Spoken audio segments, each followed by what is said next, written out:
Good morning, students. I am S.J. Prada. I am going to teach you economics. So already we have taken the first class, means in the introduction class, we have discussed what is the syllabus you are having in your first year economics.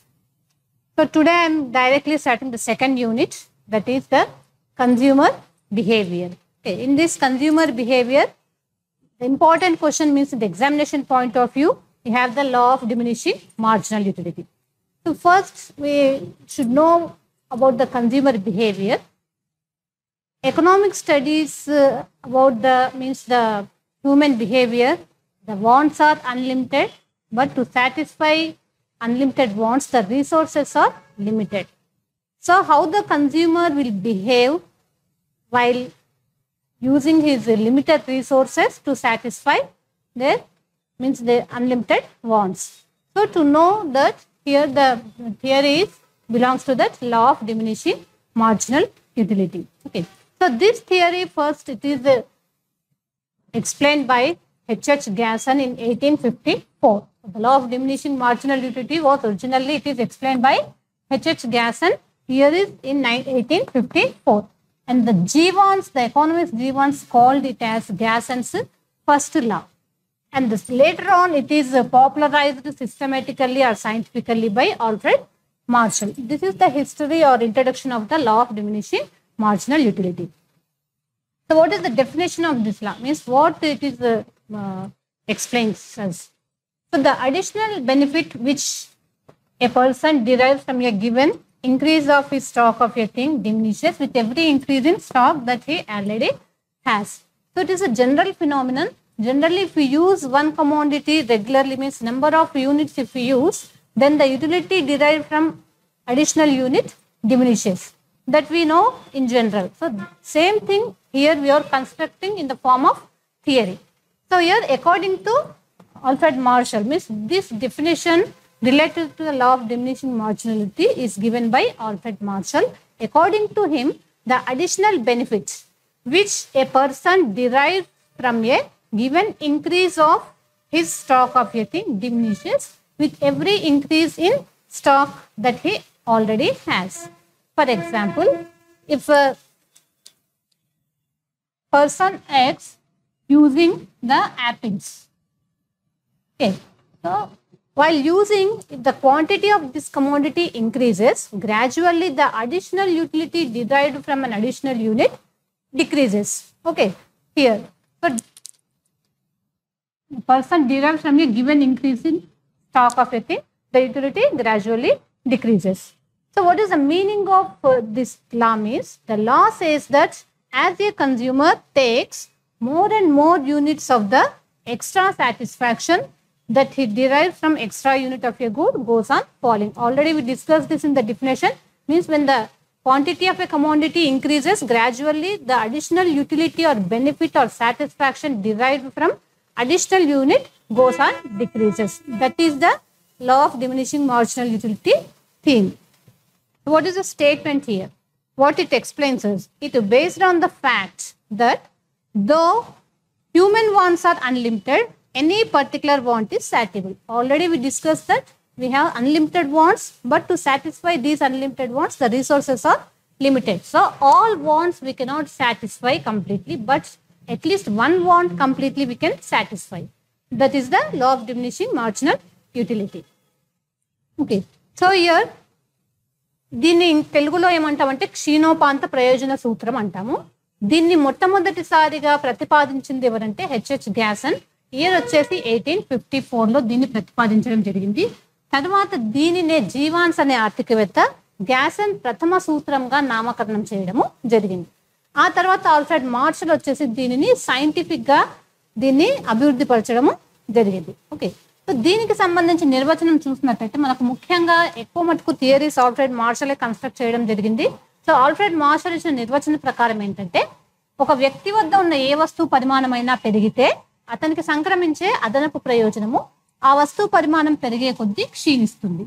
అంటే ఇది మన నిత్య జీవితంలో మనకు experience అయ్యేదాన్ని మనం ఒక థియరీలో చెప్పుకుంటున్నాం. అదేంటంటే ఫర్ ఎగ్జాంపుల్ ఇప్పుడు మనకైనా ఏదైనా ఇష్టమైన వస్తువు ఉన్నప్పుడు అదే పనిగా నెంబర్ ఆఫ్ యూనిట్స్ ఇంక్రీజ్ అవుతా ఉంటే ఏమవుతుందంటే దాని అడిషనల్ యూనిట్ అంటే తర్వాత మనం అధికంగా తీసుకునే వస్తువుల యూనిట్ యొక్క ప్రయోజనం ఏమవుతుందంటే తగ్గుతూ వస్తుంది. సో అదే మనం ఇక్కడ చెప్పుకుంటున్నాం. అంటే ఒక మానవుల యొక్క మానసిక బిహేవియర్ని మనం ఇక్కడ ఒక సిద్ధాంత రూపంలో చెప్పుకుంటున్నాం. ఒక వ్యక్తి వద్ద ఉన్న ఏ వస్తువు పరిమాణమైనా పెరుగుతూ ఉంటే అతనికి సంక్రమించే అదనపు ప్రయోజనము ఆ వస్తువు పరిమాణం పెరిగే కొద్దీ క్షీణిస్తుంది. ఫర్ ఎగ్జాంపుల్ చూడండి, ఇక్కడ ఎక్స్ అనే వినియోగదారుడు యాపిల్స్ని ఉపయోగిస్తున్నప్పుడు, అంటే యాపిల్ల సంఖ్య పెరుగుతున్న కొద్దీ మొదటి యాపిల్ ఇచ్చినంత సంతృప్తిని రెండవ యాపిల్ కానీ లేదా తర్వాత యాపిల్ కానీ లేదా తర్వాత యూనిట్ కానీ ఇవ్వదు. ఎందుకంటే అదే టైంలో నంబర్ ఆఫ్ యూనిట్స్ ఇంక్రీజ్ అయినప్పుడు, అంటే వస్తు పరిమాణం పెరుగుతున్న కొద్దీ అదనపు వస్తువుల నుంచి వచ్చే అదనపు ప్రయోజనం ఏదైతే ఉందో అది తగ్గుతూ వస్తుంది. ఓకే, సో దీన్ని మనం ఏ విధంగా ప్రకటించవచ్చు అంటే, ఇక్కడ మనం ఇంతకు ముందే చెప్పుకున్నాం ఏంటంటే మానవుల యొక్క కోరికలు అనంతమైనవే కాకుండా వాటిని తీర్చే వనరులు ఏవైతే ఉన్నాయో అవి పరిమితంగా ఉంటాయి. సో ఈ విధంగా పరిమిత వనరులతో అపరిమిత కోరికలను ఏ విధంగా తీర్చుకోవచ్చు, అంటే ఏ విధంగా వాటిని ఖర్చు చేస్తే అధిక సంతృప్తిని పొందగలుగుతాడు వినియోగదారుడు అనే దాన్ని మనము దీంట్లో చూస్తాం. అయితే మానవుల కోరికలు అనంతమైనవి అని చెప్పుకుంటున్నాము, అదేవిధంగా వాటిని తీర్చుకోవడానికి ఉపయోగించే వనరులు పరిమితం అని చెప్పుకుంటున్నాం. అంటే ఈ రకంగా మనము పరిమితమైన వనరులతో అపరిమిత కోరికలను అన్నిటినీ తీర్చుకోలేము, కానీ ఒక్క కోరికను మాత్రం పూర్తిగా సంతృప్తి పరచుకోవచ్చు అనే దాన్ని ఈ సిద్ధాంతం మనకు తెలియజేస్తుంది. So the law of diminishing marginal utility, it explains the relationship between the quantity of good and utility. So already we discussed that is when the quantity of a commodity increases, the utility decreases. So here it explains the relationship between the quantity of commodity and the satisfaction which derived from the commodity. So this theory, almost in the first year economics, what we are going to learn, all theories are constructed based on some assumptions. Assumptions means which is not actually there in the economy, or it is assumption means assuming. If we assume these, if we satisfy these conditions, then only we can construct the theory, because it is not a physical phenomenon, it is a psychological phenomenon. So to construct this theory, economists have taken some assumptions to construct the theory. Means without satisfying these conditions, we cannot prove the theory. So already we told that when commodity increases, the satisfaction decreases. This is the psychological phenomenon. Directly we cannot see. It is not qualitative. It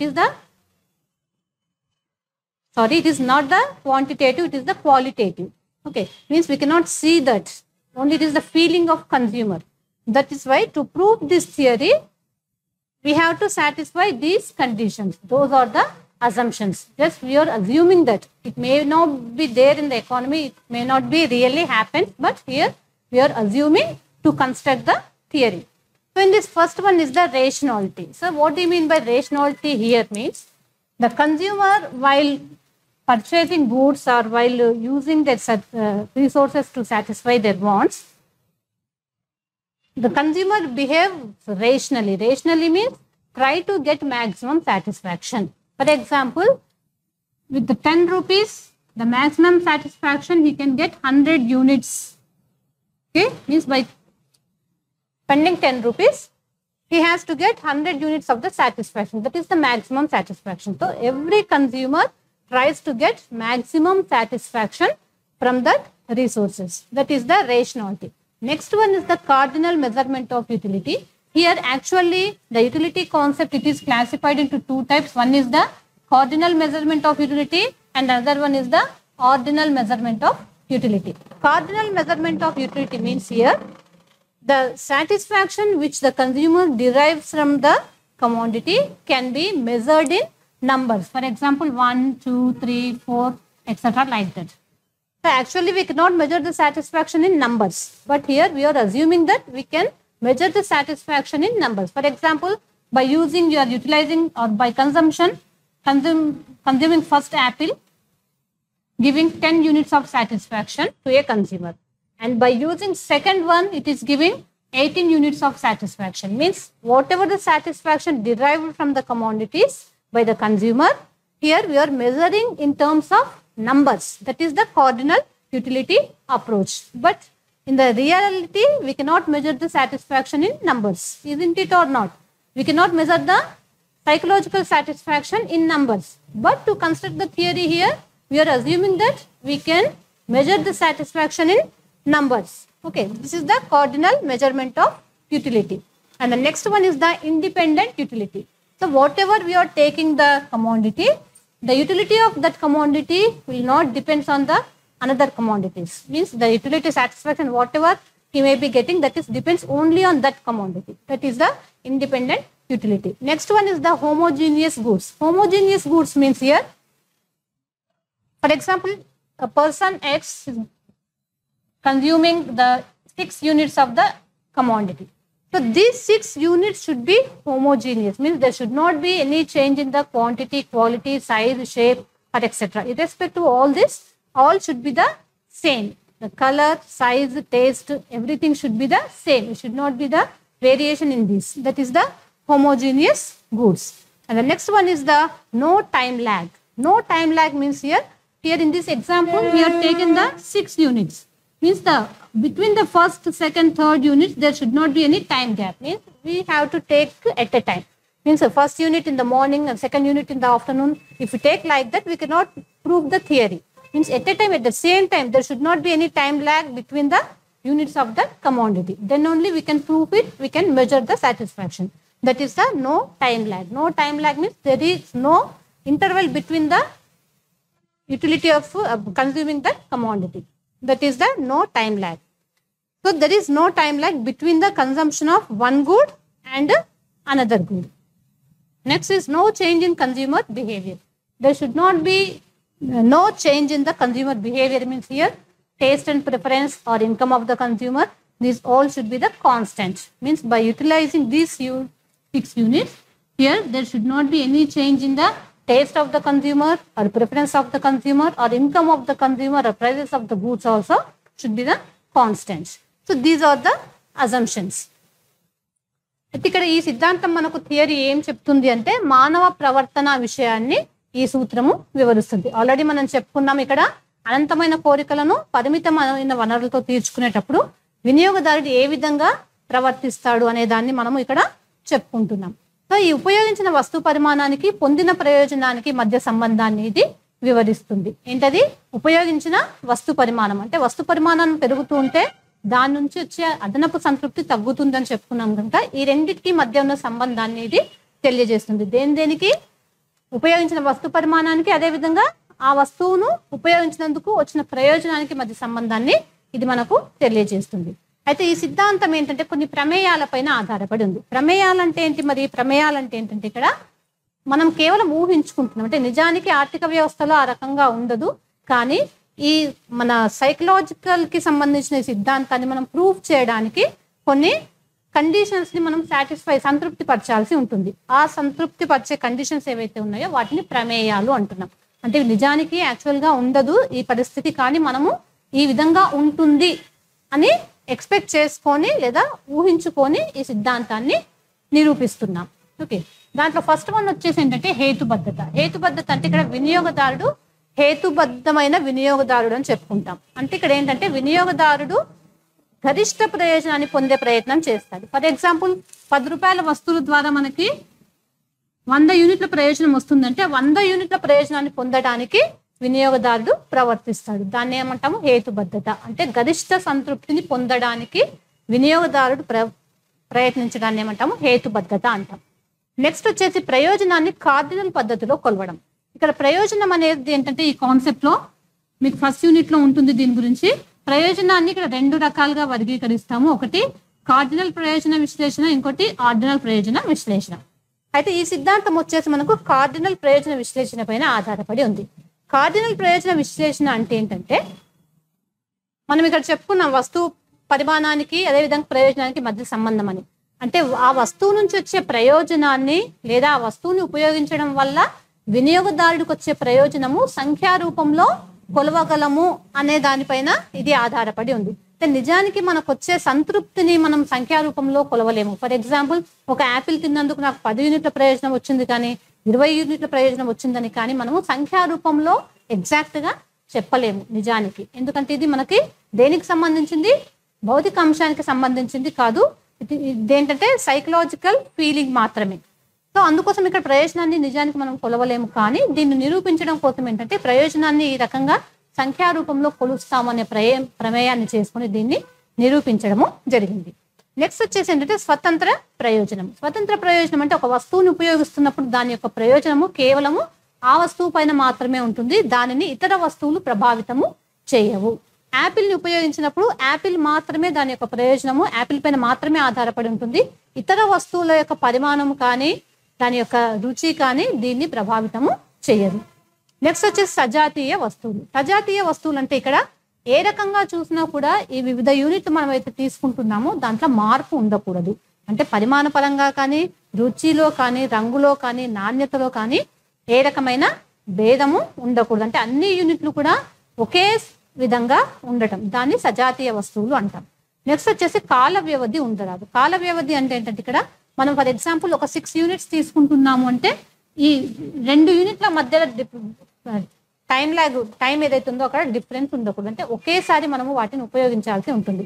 అంటే ఒక unit అయిపోతూనే immediate గా ఇంకో unit ని ఉపయోగించినట్టయితేనే మనము దీన్ని proof చేసే అవకాశం ఉంటుంది. అంటే ఒక యూనిట్ మార్నింగ్ తీసుకొని మధ్యలో టైం గ్యాప్ లేదా కాల విలంబనతో రెండో యూనిట్ ని మధ్యాహ్నం అట్లా తీసుకున్నట్టయితే మనం ప్రయోజనాన్ని కొలవలేము. కనుక ఈ వివిధ యూనిట్ల మధ్య టైం ఏదైతే ఉందో అక్కడ గ్యాప్ అనేది ఉండకూడదు. నెక్స్ట్ వినియోగదారుని ప్రవర్తనలో మార్పు ఉండకూడదు. వినియోగదారుని ప్రవర్తనలో మార్పు అంటే ఏంటంటే వినియోగదారుని యొక్క కోరికలు కానీ, అభిరుచులు లేదా వినియోగదారుని ఆదాయం కానీ, వివిధ వస్తువుల ధరల్లో కానీ మార్పు ఉండకూడదు. అన్నీ కూడా ఒకే విధంగా ఉండాలి. ఇది వినియోగదారుని ప్రవర్తనలో మార్పు ఉండకూడదు. సో ఇక్కడ వచ్చేసి మనకు ఎకనామిక్స్ లో ఏంటంటే ఫస్ట్ ఇయర్ లో ఏ సిద్ధాంతం తీసుకున్నా కూడా ఈ విధంగా కొన్ని ప్రమేయాలను ఆధారంగా తీసుకొని వాటిని నిరూపించడము జరుగుతుంది. సో వాటికి సంబంధించి ప్రమేయాలు. Good morning, students. This is the continuation class of law of diminishing marginal utility. Already we covered or discussed in the previous class what do you mean by law of diminishing marginal utility, assumptions, and what is the meaning of that. Everything we have discussed in the previous class. This is the continuation. The same thing we can explain in the form of diagram and also tabular form. Okay. So here the theory explains when the consumer goes on increases his stock of a thing, total utility decreases at the diminishing rate and the marginal utility gradually decreases. Okay. So your first unit is giving 40 units of total utility and second unit is giving 70 units. Okay. First unit is 40, second unit is giving 70 units of satisfaction. So here the total utility increasing at diminishing rate. So how can we say that it is diminishing rate? If it is increases 80, then it is means it is increasing equally. 40 plus 40 is 80. Okay. Once again I will tell you. First unit is giving 40 units of total satisfaction, that is total utility. If a consumer consumes second unit immediately, it is giving 70 units of satisfaction. So the difference between the 40 and 70 is 30 units. So your first unit is giving 40 units of satisfaction and second unit, only second unit is giving 30 units. So here the total utility is decreasing. Okay. Similarly, third unit is giving the 90 units of total satisfaction. Okay. Means 3 units including third one. 3 units giving 90 units of satisfaction. If you calculate the marginal utility for third unit, 90 minus 70 means third unit satisfaction minus second unit satisfaction. If we deduct from 90 to 70, we will get 20 units. So here the third unit is giving only the 20 units of marginal utility. So when the consumer increasing his stock or units, the total utility is increasing at decreasing rate and the marginal utility is gradually decreasing. Same thing we can see here. First unit is giving 40, second unit 30 and third unit is giving 20. And at a certain point it will give the zero marginal utility. Means here it is called as satiety point. Means here the consumer do not want additional unit. Means here want is completely satisfied 100%. If we use another unit, it will give the negative satisfaction. Okay, that is the marginal utility. So same thing we can represent we can explain in the diagram form also. So in the graph, it is the y-axis and it is the x-axis. On x-axis, we will measure the quantity of commodity, that is, or it is goods or quantity. Okay. In our example, we have taken 6 units of X commodity. So, 1, 2, 3, 4, 5, 6. Okay, this is the quantity or whatever the good we are taking here, that is, we are taking on x-axis. And y-axis, we will measure the utility. Okay. It may be total utility or it may be marginal utility. On y-axis, we are taking the utility, and x-axis, we are taking the quantity. So, here 1, 2, 3, 4, 5, 6. 20, 40, 60, 80, 100, 120. Okay. So, here first unit or first commodity in the table, it is giving 40 units of satisfaction. So, where the horizontal and vertical lines are intersecting, there we have to put a point. Means first unit is giving 40 units of satisfaction. So, these two curves are here intersecting. There we have to put a point. And at second unit is giving 70 units of total utility or satisfaction. This is the second unit. It is giving 70 units of satisfaction. Okay, here. And the third unit is giving 90 units. Similarly, fourth one is giving 100 units. Fifth one,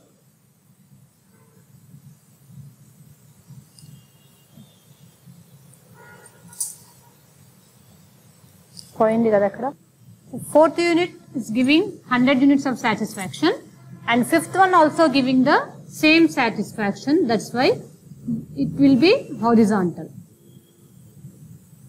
Means it is a constant. There is no increase in the fifth unit. That's why it will be constant. And the sixth unit is giving 90 units of satisfaction. Okay. If we connect all these points, we will get the total utility curve. Okay, this is the total utility curve. Means here when a consumer goes on increasing his stock of fitting, total utility is increasing but at a decreasing rate, and after reaching the maximum, it is declining. That is the total utility. Similarly, we can bring the marginal utility curve also. Marginal utility, first unit it is giving 40 units of satisfaction. So, it also will start here. The second unit is giving 30 units of satisfaction. Okay. Third unit is 20 units. And the fourth unit is giving 10 units. Fifth unit is 0. Sixth is the minus 10. Okay. If we connect all these points, we will get the marginal utility curve. Okay. In the graph paper, you can get the accurate line. So, this is the marginal utility curve. Marginal utility, when consumer increasing his stock, marginal utility is decreasing gradually. Means it is decreasing equally. 40, 30, 20, 10, 0 and minus 10. Here at the fifth unit, it is 0. Marginal utility is 0. That is called as satiety point. Satiety point means here the consumer don't want to consume the additional unit because the want is completely satisfied here. If we consume another unit, sixth unit, it is giving the negative satisfaction. Okay. So, this is the tabular and the graph explanation. Here, the total thing we can conclude in 3 points. One is how the total utility is increasing. First stage and second stage it is constant. In third stage it is decreasing. Similarly, marginal utility means in the first stage, when total utility increasing at diminishing rate, marginal utility gradually decreases. Okay. Here when the total utility increases at decreasing rate, that is the first stage, where that marginal utility is gradually decreasing. And in the second stage, total utility when it is maximum, marginal utility becomes 0. Okay, this is the second stage where the total utility reaches maximum. There the marginal utility is 0. Okay, in the third stage, when the total utility starts declining here, means from here it is increasing at decreasing rate, and after this point it is decreasing. Where the total utility is decreasing, where the marginal utility becomes negative, means minus sign here, okay, minus 10. Okay, here when total utility starts declining, marginal utility becomes negative. So here the difference between the total utility and marginal utility, we can in 3 points we can explain. First stage is the from here to here, when total utility increases at decreasing rate, marginal utility is gradually decreasing. Okay, it is gradually decreasing. And the second stage where the total utility reaches maximum point, means it is the 100. After, if consumer consumes another unit or additional unit, it starts declining. So here where the total utility is maximum, there the marginal utility becomes 0. And in the third stage, when total utility starts declining, there the marginal utility becomes negative. Okay, this is the difference between the total utility and marginal utility. Okay. మనము మొన్న ఏదైతే introduction లో లా of diminishing మార్జినాలిటీ meaning అదే విధంగా ప్రమేయాల గురించి చెప్పుకున్నాము, దాన్నే మళ్ళీ మనము గ్రాఫ్ మరియు టేబుల్ ద్వారా కూడా ఎక్స్ప్లెయిన్ చేయొచ్చు. ఆల్రెడీ ఇంగ్లీష్ లో చెప్పాను మీకు, ఒకవేళ అర్థం కానట్లయితే ఇంకో క్లాస్ లో మీకు అది రిపీట్ చేస్తాను. ఓకే, సో దీనికి సంబంధించింది ఏంటంటే ఇప్పుడు లిమిటేషన్స్ మరియు అదే విధంగా ఇంపార్టెన్స్. లిమిటేషన్స్ అంటే where the law of diminishing marginal utility will not applicable. Already in the assumptions we have discussed. Here rational consumer means the consumer who wants to try get maximum satisfaction, but in some cases it may not be possible. For example, drunkard, when he take more and more units or packs, he will get the more satisfaction rather than decreasing, and after certain time he may not get the satisfaction from that. Means here only the economic man can get the maximum satisfaction, and in some cases it may not get the maximum satisfaction. Okay, and next one is the if the goods are not independent. In the assumptions already we discussed that goods are independent, means the utility of a commodity depends on only on that commodity. Other commodities will not affect the utility of that commodity. For example, if you are taking the X commodity, the utility of X commodity depends on only on that commodity. Other goods or other commodities will not affect the utility of that commodity. Okay, but when the other goods affects the utility of this commodity, then the law cannot be proved or it not be applicable. Okay, this one. The Telugu law entante swatantralu antamu. Okay, next one is the if there is change in income. And another assumption we have discussed that here there is no change in the taste and preference, income and prices of the consumers. Means these all are constant in the theory. Taste and preference, income and the prices of commodities. Here there is no change in all these. If any change in these factors, the law cannot be applicable. For example, if the consumer income increases, then he can purchase the more units, so it cannot be applicable. We cannot prove that theory if income changes. That one. Next one is the assumption is here if the goods are homogeneous. So what do you mean by the homogeneous goods?